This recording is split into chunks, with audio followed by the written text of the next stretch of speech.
नमस्कार, आपके साथ मैं अदिति त्यागी। लगातार भारत का कद बढ़ता हुआ ग्लोबल स्टेज पर और साथ ही जम्मू कश्मीर, नया कश्मीर, बदला हुआ कश्मीर, लगातार आप देख ही रहे हैं कि रिकॉर्ड नंबर ऑफ टूरिस्ट हैं जो पहुंच रहे हैं कश्मीर में। पाकिस्तान भले ही कितना प्रोपेगेंडा चलाए, कितना दुष्प्रचार करे, कश्मीरी को भड़काने के लिए तरह तरह के बयानबाजी दे, भारत को सबक सिखाने की फिजूल चेतावनी दे, लेकिन भारत सुदृढ़ तरीके से मजबूती के साथ आगे बढ़ रहा है और ये दिखा रहा है कि जम्मू कश्मीर के विकास से पाकिस्तान को सीखने की जरूरत है, एक ऐसे देश को जहां रोटी तक के लिए दंगे होते हैं। हमारे साथ बहुत ही रिनाउंड फेस, यूट्यूब पर देखे जाने वाले और सराहे जाने वाले जयपुर डायलॉग्स के संजय दीक्षित जी हैं। बहुत बहुत स्वागत है सर आपका इस ब्रॉडकास्ट को ज्वाइन करने के लिए। धन्यवाद आपको मुझे आमंत्रित करने के लिए। जी नमस्कार सर। और पहला सवाल, कश्मीर, हमारी आपके बीच में जो संवाद हुआ उसमें हमने पाकिस्तान की बात की, हमने एक इस्लामिक आइडेंटिटी की भी बात की थी उसमें, लेकिन ये जो कश्मीर को लेकर पाकिस्तान का दुष्प्रचार है या उसके पेट में जो दर्द है वो थमता नहीं है, जबकि वो भारत से जंग में भी हार चुका है, वो भारत से डिप्लोमेटिक फ्रंट पर भी हार चुका है, वो भारत से हर फ्रंट पर हारता है लेकिन फिर भी बाज नहीं आता है। बिलावल भुट्टो जरदारी पीओके जाने वाले हैं। आप G20 की मीटिंग कश्मीर में हो रही है, उससे पहले चाइना जैसे देश हैं जो लगातार इस मामले को जिंदा रखना चाहते हैं, कश्मीर को जिंदा रखना चाहते हैं। आप कैसे देखते हैं इन सारे इंटरनेशनल डेवलपमेंट्स को भी? देखिए, पाकिस्तान ने शुरू से ही कश्मीर को जो है उसका जो एक आइडियोलॉजिकल फ्रंटियर है उसने उसको बना रखा है कि वो उसका एक टेस्ट केस है कि उसकी जो पाकिस्तान की आर्मी है वो वहाँ के ना केवल टेरिटरी की गार्जियन है बल्कि उसकी आइडियोलॉजी की भी गार्जियन है। अब वो आइडियोलॉजी क्या है वो बाद में स्पेल आउट इन्होंने कर दी है। आइडियोलॉजी जो उसकी है वो, मैं कोई हवा में बात नहीं कर रहा, उसकी जो आर्मी है उसका जो मोटो है वो है ईमान, तक़वा, जिहाद फी सबीलिल्लाह। तो जिहाद उसके मोटो में है और वो जिहाद किस लिए है, क्योंकि जो इमरान खान कहते हैं कि साहब कि हम रियासत मदीना हैं, तो वो रियासत मदीना किस परिप्रेक्ष्य में बात करते हैं, वो अगर आप पीछे जाएंगे तो देखेंगे कि साहब कि जब ये पाकिस्तान बना था तो उस समय ये चर्चा होती थी कि साहब कि हम जो है मदीना स्ट्रैटेजी पे काम कर रहे हैं और हमारे जो रसूलुल्लाह जो हैं वो मक्का छोड़ के मदीना गए थे, मदीना में उन्होंने मजबूती हासिल की थी और उसके बाद फिर मक्का फ़तेह किया था। तो उनके हिसाब से पाकिस्तान जो है वो मदीना है और दिल्ली जो है वो मक्का है। और चूँकि जो इस्लामिक जो थियोलॉजी है उसमें जो दारुल खिलाफा यानी कि एक बार जो मुस्लिम टेरिटरी बन गई वो दैट इज़ ऑलवेज दारुल खिलाफा। तो अगर दारुल खिलाफा से हटा दिया गया तो उस दारुल खिलाफा पे उनको वापस कब्जा करना है। तो वो जो मदीना स्ट्रैटेजी है और वो मदीना स्ट्रैटेजी का जो लिंचपिन है वो कश्मीर है, क्योंकि वो मदीना स्ट्रैटेजी को ऑपरेशनलाइज कश्मीर के थ्रू करना है कि सबसे पहले Kashmir they think that it is the बिल्कुल जिसको लो हैंगिंग फ्रूट है और इसको हम कब्जा कर लेंगे और कश्मीर के थ्रू फिर हम बाद में जम्मू पे जाएंगे, फिर हम पंजाब पे जाएंगे और फिर हम दिल्ली पहुंच जाएंगे। ये आप जो उनके सपने देखते हैं ना 1971 वॉर में, जब वो कहते थे कि साहब कि हम बस आज का नाश्ता जो है वो हम जैसलमेर में करेंगे और फिर उसके बाद फिर हम लंच जो है वो जोधपुर में करेंगे और डिनर हम दिल्ली में करेंगे। तो इस तरह की जो ये शगुफे जो है ना, इनके दिमागी फितूर जो है वो इस तरह के दिमागी फितूर का एक ये है। और ये ग़ज़वा हिंद जो ये लगातार करते रहते हैं, जब आप इनसे बात करेंगे तो कह देंगे नहीं नहीं नहीं ये ग़ज़वा हिंद, इनके मौलाना जो हैं ये भारत में जो बैठे हुए हैं ये सब जो है पाकिस्तान प्रोजेक्ट का पार्ट है। बाय द वे जितने भी अशराफ मुल्ला मौलाना हैं, देखिए exceptions only prove the rule, तो please do not quote me exceptions, क्योंकि एक्सेप्शंस जो हैं they only prove the rule. And what is the rule? The rule is that there is an exception to every rule. तो जो अशराफ मुल्ला मौलाना class है वो इसी पाकिस्तान के आइडिया से पूरी तरह से सफ्यूज्ड है, भारत में भी। क्योंकि Pakistan is not just territory, Pakistan is an idea. तो अब इसका जो ग़ज़वा हिंद का पूरा जो स्ट्रेटजी है वो कश्मीर के थ्रू जाती है। अब वो कश्मीर जो है, भारत ने भी एक बहुत बड़ी गलती कर रखी थी कि भारत ने इसको स्पेशल स्टेटस देके जो पूरा जो कश्मीर का अवाम था उसको ये आइडिया दे रखा था कि भाई somehow you are being treated as at a special status at the different footing, क्योंकि आप जो हैं वो आपको प्रिविलेज दी जा रही है, क्योंकि आप जो हैं वो इस्लाम के फॉलोअर हैं। तो वो जो था इस पाकिस्तान के आइडिया को फोर्टिफाई करता था, which was very comfortable for Pakistan. तो पाकिस्तान भी इनको इसी तरह से बरगलाता था कि देखो तुमको इसीलिए स्पेशल स्टेटस दिया हुआ है क्योंकि तेरा मेरा रिश्ता क्या, ला इलाहा इल्लल्लाह। ये लगातार ये बोलते रहे हैं और हमारे यहाँ के लोग भी इसी को आगे बढ़ाते रहे हैं। पाकिस्तान जब बना था तब बोल रहे थे कि पाकिस्तान का मतलब क्या, ला इलाहा इल्लल्लाह। और फिर जब यहाँ आ गए तो आपके कश्मीर में कभी तो तेरा मेरा रिश्ता क्या, ला इलाहा इल्लल्लाह। ये नारे शाहीन बाग में भी सुनेंगे, तेरा मेरा रिश्ता क्या, ला इलाहा इल्लल्लाह। तो ये जो पाकिस्तान का आइडिया है, ये 370 के हटने से इसको बहुत कस के एक जॉल्ट लगा, बहुत ही झटका लगा। एक तरह का ये कह सकते हैं कि एक ये एग्जिस्टेंशियल क्राइसिस हो गई इनकी आइडियोलॉजी की। और चूंकि अब पाकिस्तान की ये स्थिति नहीं रही है, जो औकात भी नहीं रही है, इकोनॉमी बिल्कुल ख़त्म है, इकोनॉमी, पॉलिटी, सोसाइटी सब के सब जो है वो क्राइसिस में है, वेस्टर्न बॉर्डर टोटली डिस्टेबलाइज्ड है। तो इसके लिए जो है इनको अब दुनिया के सामने कुछ न कुछ करके ये प्रूव करना है कि साहब दे स्टिल हैव स्टेक्स इन कश्मीर और कश्मीरी इनके साथ हैं या जो कुछ भी है। वैसे पूरा का पूरा जो ये अशराफिया मुल्ला मौलाना क्लास है ना, ये तो ज़हनी तौर से इनके साथ ही रहता है। वो कभी आप बात करेंगे तो उसको डीप में जाके डिसाइड करेंगे, डीप में जाके अगर डिकोड करेंगे तो पाएंगे कि ये तो पूरी थियोलॉजी में ही है, जो सेपरेट आइडिया है that the followers of Islam are a separate entity from everybody। तो ये जो आप देख रहे हैं इस समय G20 को लेके जो हल्ला गुल्ला हो रहा है, वो G20 को लेके हल्ला गुल्ला ये हो रहा है, इसलिए हो रहा है क्योंकि 370 हटने के बाद इनकी एक ये एग्जिस्टेंशियल क्राइसिस हो गई पाकिस्तान वालों की। अब उनको जो है वो ग़ज़वा हिंद को ये यहाँ पर डेमोन्स्ट्रेट करना है कि साहब कि हमारे पास ग़ज़वा हिंद के सपोर्टर जो हैं वो बैठे हुए हैं कश्मीर के अंदर।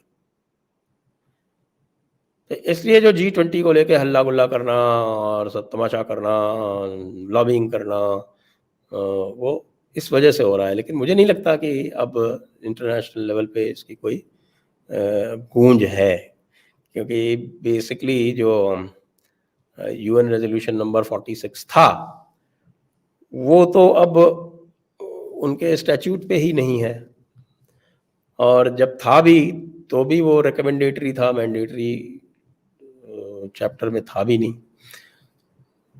और 1956 के बाद से तो उसको हटा ही दिया गया था। फिर अगली बात यह है कि उसका जो पार्ट 1 था वो इन्होंने कभी फुलफिल नहीं किया। जो यूएन रेजोल्यूशन नंबर 46 है उसका पार्ट 1 ये है कि पहले पाकिस्तान जो है अपनी सारी सेनाएं हटाएगा from the erstwhile princely state of Jammu and Kashmir. तो जो erstwhile princely state of Jammu and Kashmir थी, जिसमें गिलगित बाल्तिस्तान भी है, जिसमें आपका इनका जिसको ये आज़ाद कश्मीर कहते हैं ये है, तो ये सारे क्षेत्रों से इनको सेना हटानी थी, वो उन्होंने हटाई नहीं। तो फिर जब भी पहला पार्ट ही फुलफिल नहीं हुआ तो फिर जो बाद का जो रेफरेंडम प्लेबिसिट की बात करते हैं उसका कोई सवाल ही नहीं पैदा होता। तो that resolution in any case is dead. वो बाद में सुपरसीड हो गया शिमला एग्रीमेंट से और बाद के वेरियस एग्रीमेंट से। लेकिन मुझे लगता है कि भारत को भी थोड़ा कड़ा रुख करना चाहिए, और जैसे जो इन्होंने भारत ने थोड़ी सिग्नलिंग की इंडस वाटर्स ट्रीटी को लेके, दैट वाज गुड। क्योंकि इनको ये नहीं लगना चाहिए कि साहब कि ये जो है एक वन वे स्ट्रीट है और ये कुछ करते रहेंगे, भारत जो है वो रिटेलिएट नहीं कर सकता। कोई रिटेलिएशन हर वक्त जो है वो मिलिट्री टर्म्स पे नहीं होता। मैं तो कभी से कह रहा हूँ कि इंडस वाटर ट्रीटी को स्क्रैप कर दीजिए। यद्यपि लोग कहते हैं कि साहब कि उसमें कोई क्लॉज ऐसा नहीं है, बट लोग ये भूल जाते हैं कि there is a law of treaties. एक इंटरनेशनल लॉ में लॉ ऑफ ट्रीटीज होता है जो वियना में अडॉप्ट हुआ था, उसमें ये क्लॉज है। उसके अंतर्गत आप उसके आर्टिकल 66 के अंदर आप ये इंडस वाटर ट्रीटी को ख़त्म कर सकते हैं। आप भी धमकी देते रहिए ना, कोई ज़रूरी नहीं है काटना, फुफकारना बहुत होता है कई बार। जी, जैसे कहते हैं ना, वेपन ऑफ डेटरेंस, ऐसे ही वर्ड्स ऑफ डेटरेंस काफ़ी होते हैं कई बार।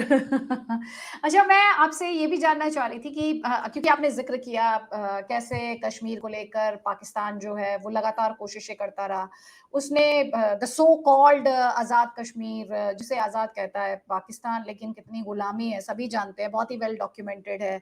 चाहे वो मानवाधिकारों का हनन हो, चाहे रोटी से आज़ादी, बिजली से आज़ादी, जो मूलभूत सुविधाएँ हैं, उनसे आज़ादी का सवाल हो। तो ख़ैर उस सेंस में आप कह सकते हैं कि कश्मीरियों को इन सारी सुविधाओं से मुक्त कर दिया है, आज़ाद कर दिया है पाकिस्तान ने। लेकिन वहाँ की डेमोग्राफ़ी चेंज करने की भी खबरें लगातार आती रही हैं संजय सर। वो तो देखिए डेमोग्राफी तो काफ़ी कुछ चेंज हो गई है। आपके जो पूरा जो मीरपुर कोटली एरिया है और जो इनका जो मंगला एरिया है, मंगला डैम वाला एरिया है, यहाँ पर तो सब पंजाबी आके बस गए। जो पीओजेके जिसको हम कहते हैं, उसमें जो जम्मू वाला पार्ट है, उसको तो इन्होंने बहुत सारा चेंज कर दिया है। और वैसे भी देखिए अगर हिस्ट्री में जाएं, मैंने अपनी किताब में इसको डॉक्यूमेंट किया हुआ है कि यहाँ का जो यहाँ की जो पॉपुलेशन है that is not strictly Kashmiri. इनको मीरपुरी कहा जाता था। और ये मीरपुरी आजकल जो है वो लंदन में बहुत एक्टिव है। इनको मीरपुरी कहा जाता था। और ये जो मीरपुरी मुसलमान हैं, ये फ़ारूक अब्दुल्ला जो थे, वो अपना हेजेमनी बनाने के लिए वो नहीं चाहते थे कि ये भारत में आएँ। और इसीलिए फ़ारूक अब्दुल्ला ने, चूँकि फ़ारूक अब्दुल्ला को इनफॉर्मली के आर्मी को कह रखा था कि भाई फ़ारूक अब्दुल्ला से पूछते रहना, तो फ़ारूक अब्दुल्ला ने इनको जाने नहीं दिया। तो उस टाइम पे कितना बड़ा कत्लेआम हुआ था 25 नवंबर को मीरपुर कोटली में। और ये that blood is 100% on Farooq on Sheikh Abdullah.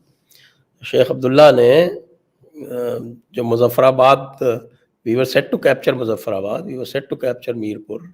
Mirpur से लोगों ने कहा कि यहाँ पे ये कत्लेआम करेंगे, आप यहाँ आइए। They could have reached Mirpur in a day. उड़ी तक तो पहुँच ही गए थे ना, उड़ी से मीरपुर ही तो जाना था उनको। तो वो जो है शेख अब्दुल्ला की वजह से ये पूरा का पूरा पार्ट उस वक्त नहीं आ पाया भारत में। और ये तो सही है कि वहाँ पर डेमोग्राफिक चेंज इन्होंने किए हैं। और गिलगित बाल्टिस्तान में भी जो चिलास का जो एरिया है कि वहाँ पर भी एक तो बाल्टिस्तान का एरिया है जो स्कार्दू, जहाँ पर जिसका मेन टाउन है स्कार्दू, ये दैट यूज्ड टू बी, किसी वक्त पे लद्दाख की विंटर कैपिटल हुआ करती थी स्कार्दू। समर कैपिटल वाज ले and winter capital was Skardu, जैसे कि आपके जम्मू और श्रीनगर होती। तो जो स्कार्दू का एरिया है उसमें कोई चेंज नहीं है। यानी कि जो बाल्टिस्तान जो एरिया है, जो बाल्टिस्तान का एरिया है, उसमें कोई डेमोग्राफिक चेंज नहीं है। लेकिन जो गिलगित का जो एरिया है, वह गिलगित के एरिया में देखिए वहाँ पे क्या है कि वहाँ शिया मेजॉरिटी है। गिलगित बाल्टिस्तान में शिया मेजॉरिटी है। तो जो एरिया लगता हुआ है इनका खैबर पख्तूनख्वा से, यानी जिसको चिलास का एरिया बोलते हैं, ये जो अलग अलग डिस्ट्रिक्ट्स हैं, तो चिलास जो है वो लगती हुई डिस्ट्रिक्ट है। तो वो जो चिलास का एरिया है वो पहले भी वहाँ सुन्नी थे। और अब वो बहुत सारे जो है इनके जो सुन्नीस हैं उनको ये चिलास में और फिर चिलास से आगे गिलगित में भी उनको बसाने की कोशिश कर रहे हैं। और तो ये डेमोग्राफिक चेंज गिलगित बल्तिस्तान में भी इन्होंने ट्राई किया, लेकिन गिलगित क्योंकि पहले से शिया मेजॉरिटी है इसलिए वहाँ उनको डिफिकल्टी आती है, लेकिन चिलास को तो इन्होंने बहुत सारा वो किया है। जी सर, मेरा आखिरी सवाल आपसे ये है कि भारत लगातार ये कहता आया है कि आप पीओके कब खाली करेंगे, आप ये बताइए। गिलगिट बाल्टिस्तान की बात भारत करता है। मैं आपसे ये जानना और समझना चाहूँ कि रियलिस्टिकली हम कहते हैं हमारा स्टैंड है, हम लगातार इसे लेकर काफ़ी मुखर भी हो रहे हैं। क्या ये आपको रियलिस्टिकली मुमकिन लगता है और रास्ता क्या है ऐसा करने के लिए? देखिए, मिलिट्री ऑपरेशन में एक बेसिक चीज़ होती है कि किसी भी ऑफेंसिव फोर्स को एक माउंटेनियस एरिया में यदि सक्सेसफुली ऑपरेशन करना है तो उसको 9:1 सुपीरियरिटी चाहिए होती है। 9:1, जो कि प्लेन्स में 2:1, 3:1 में काम चल जाता है, उसको चाहिए होती है 9:1। वो भारत के पास नहीं है। Let us be realistic. जैसे चाइना है, तो चाइना के सामने हम सक्सेसफुली खड़े हुए हैं, वो इसलिए कि उनके पास भी 9:1 सुपीरियरिटी हमारे अगेंस्ट नहीं है। जब थी 1962 में, तब तो उन्होंने कब्जा कर ही लिया था ना हमारे पास। We were totally अनप्रिपेयर्ड।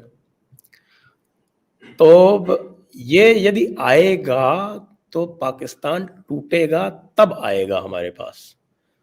और Pakistan if not in the short term and medium term to long term 100% टूटेगा। तो इसलिए we should be patient. Medium term और लॉन्ग टर्म जब आप कहते हैं सर, तो रफली क्या कोई टाइम फ्रेम है आपके ज़हन में? या आपको लगता है कि हाउ फ्यूचर वुड अनफोल्ड जो मीडियम इनके टर्म को हम बोलते हैं, medium term means 10 to 20 years. That is medium term. Long term is beyond 20-25 years. तो शॉर्ट टर्म में अगर आप एक्सपेक्ट कर रहे हैं कि साहब कि अगले 5 साल में आ जाएगा, तो no, that is not going to happen. Thank you so much Sanjay sir, इतने डिटेल में जाकर मुद्दे को एक्सप्लेन करने के लिए, इनसाइट्स देने के लिए। I really appreciate. आपका बहुत बहुत आभार और धन्यवाद सर। धन्यवाद। जय हिंद, वंदे मातरम। जय हिंद सर।